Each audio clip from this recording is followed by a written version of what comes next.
When a popular app like Messenger starts to keep crashing on a high-end device like the iPhone XR, you can always expect the problem to be pretty minor.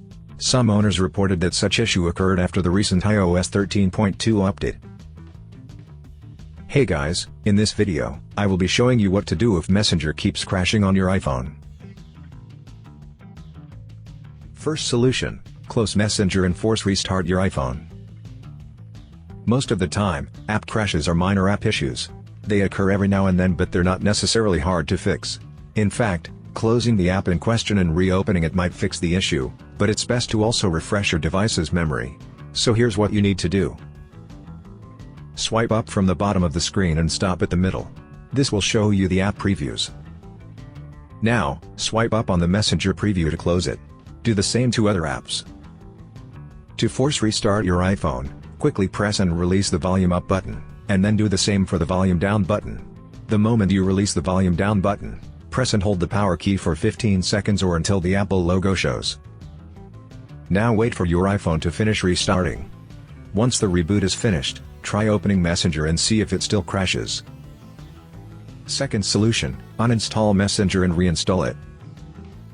Another effective solution to this problem is uninstalling the app in question. Doing so will remove all its associations with the firmware and other apps.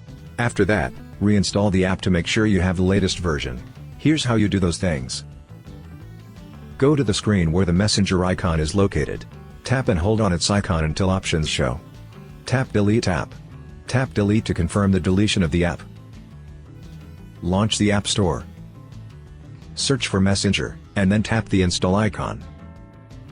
Wait for the app to be successfully installed on your iPhone. When the installation is finished, tap Open to launch it. Most of the time, these are the only things you need to do to fix an app that keeps on crashing.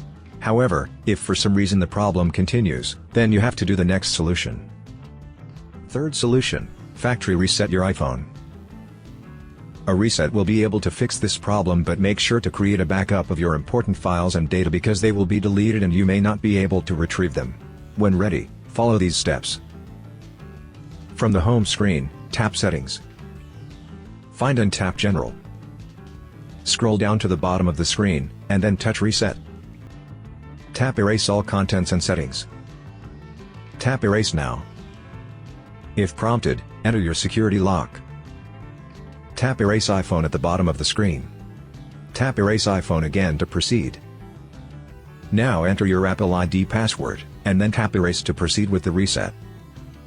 Wait until your iPhone has finished the reset, and then set it up as a new device. I hope that this simple troubleshooting guide has been helpful. Please support us by subscribing to our channel and enabling notifications. Thanks for watching.